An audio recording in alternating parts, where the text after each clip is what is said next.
歡迎收睇醫療事邢健講。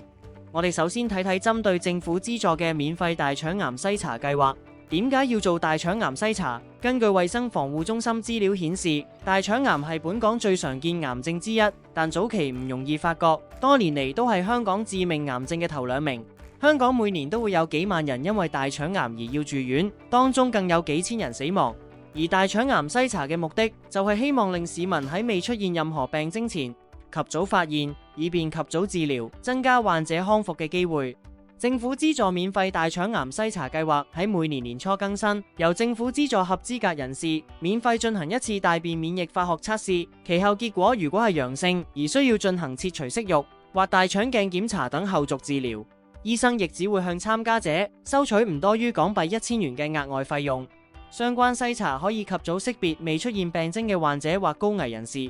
等佢哋能夠及早接受治療，大大提高治癒率。香港居民只要符合以下嘅資格就可以參加計劃。